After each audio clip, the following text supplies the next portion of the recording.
Konnichiwa from BA. This is a Rorschach Japan update from the 7th of August 2025. A quick summary of what's going down in Japan. Wednesday the 6th marked the 80th anniversary of the atomic bombing in Hiroshima, and the city held a memorial ceremony in remembrance of the lives lost. Kazumi Matsui, the Hiroshima mayor, spoke about what could be done to prevent such tragedies in the future, urged nations to abandon nuclear weapons, and added that security policies shouldn't be driven by self-interest. Around 55,000 people and 120 nations attended the ceremony, though Russia was absent again. Prime Minister Shigeru Ishiba said he would promote disarmament, but avoided talking about the UN nuclear ban treaty, which Japan hasn't signed. Instead, Japan is busy signing far more unfortunate resolutions since a municipal assembly in Tsurugashima, Saitama Prefecture, eastern Japan, decided that for the terrible crime of saying online that hating on foreigners is bad, Megumi Fukushima, an independent city councillor, had to stop using her title on social media. The city made this resolution after her posts criticizing anti-foreigner discrimination, specifically discrimination against local Kurdish residents, sparked a wave of protests. The assembly said the resulting complaints disrupted city operations. The city also received a bomb and death threat targeting her, prompting police involvement and the cancellation of a children's council event. However, Fukushima said the resolution was a violation of free speech and refused to remove her title from her social media. Unfortunately, free speech might be at risk elsewhere too.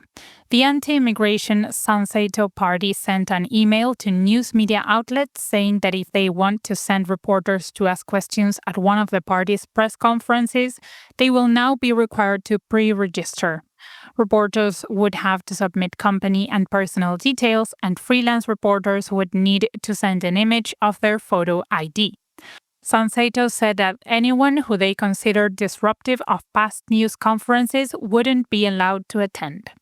The move has received heavy criticism, with many saying it hurts freedom of the press, which is important to keeping society free and holding public figures, especially politicians, accountable. Quite a few also called the party's behavior cowardly and that it proves that they know their arguments are weak and won't hold up to real debate or hard, honest questions. In other news, Maekawa Shoshi, a man wrongfully convicted of murdering a teenage girl in 1986, was officially acquitted on Friday the 1st after a retrial found him not guilty of the crime. Maekawa, now 60 years old, served 7 years in prison and consistently maintained his innocence. The Nagoya High Court said that they found him not guilty because the police had pressured a witness into giving false testimony, plus other misconduct during the police investigation, including the use of leading questions. Prosecutors admitted that their approach was flawed, but refused to apologize or launch a special review.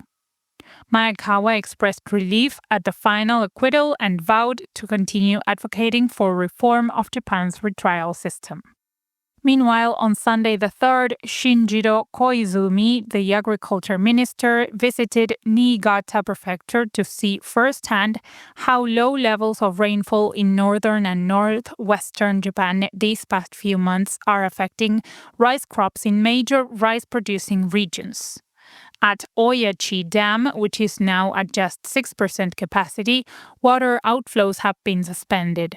This really alarmed local farmers because it's almost time for a key point in rice crop growth, and the lack of water could hurt rice production.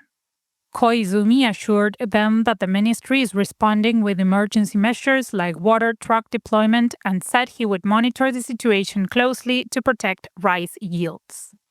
In an update to a story we covered in many shows, Seven & I Holdings said on Wednesday the 6th that it plans to add 1,000 convenience stores in Japan by fiscal 2030 because it wants to focus only on its core 7-Eleven business. Led by Stephen Dacus, its new CEO, the company will invest 3 trillion yen, which is $22 billion, to grow and upgrade stores. It will sell off non-core businesses like its supermarket chain, hoping to raise revenue by 13%. 7-Eleven is a popular convenience store in Japan, but many prefer chains like Family Mart or Lawson over 7-Eleven because of their sweets or coffee.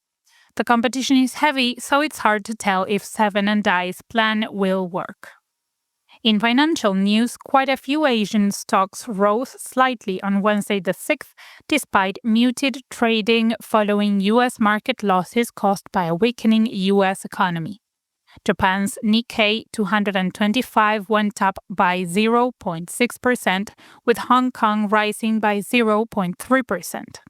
Last week, we reported that Japan had a new record for the highest temperature in the country, but that might as well be put down as one of the shortest records in the world because on Tuesday the 5th, Isesaki in Gunma Prefecture, eastern Japan, beat that temperature by hitting almost 42 degrees Celsius or 107 degrees Fahrenheit. Temperatures are skyrocketing all over the country, with 44 prefectures issuing heat stroke alerts. Weather officials are urging people to stay in air-conditioned places, drink lots of water, and take breaks to avoid getting overheated. Speaking of heat, a fire broke out in Yokohama near Tokyo during a seaside festival. The blaze started on 2 barges, which caused fireworks to explode and took about 15 hours to extinguish. On Wednesday the 6th, fire, police, and Coast Guard officials inspected the barges at a nearby pier to figure out what caused the fire. The company staff responsible for the fireworks were also present during the inspection. Staff reportedly tried to turn off the computer system controlling the fireworks, but they couldn't.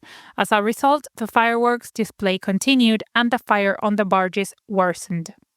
Japan's native population decline is also getting worse, with a recent government report showing that it fell by over 900,000 in 2024, bringing the total of Japanese nationals to 120 million. This marked the largest drop in population since records began in 1968 and the 16th annual decline in a row. Births were also the lowest they've ever been at 687,000, and deaths reached a record high of almost 1.6 million.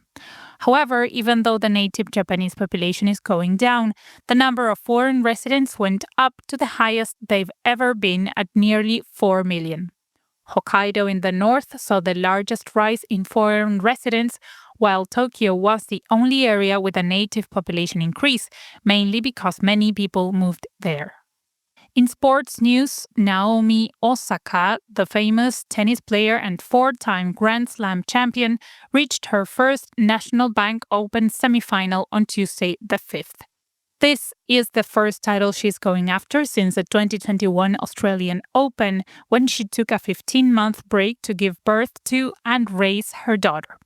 Next, on Thursday the 7th, she played and won against Clara Towson. It was the first time Towson lost a set in the tournament, shortly after dedicating her last win to her grandfather, who recently passed away. A different kind of competition took place over the weekend in Nagoya, central Japan. It was the 2025 World Cosplay Summit, where teams from all over the world compete to find out who has the best costumes and stage performance. The summit lasted 3 days and featured participants from 41 countries and regions. On Sunday the 3rd, the US team won the championship. Dressed as characters from Fire Emblem Engage, a popular role-playing game, the team said they had prepared for the event for years and were overjoyed to win. This marks the World Cosplay Summit's 23rd year and started off with a bang as a red carpet parade showcased characters from popular anime like Howl's Moving Castle and Neon Genesis Evangelion. And that's it for this week. Thank you for joining us. Did you know that we do lots of other updates? We've got non-country updates, the Arctic Ocean and multilateral shows, and country updates with a selection of nations from across the world. Check the full list with the link in the show notes. Matane!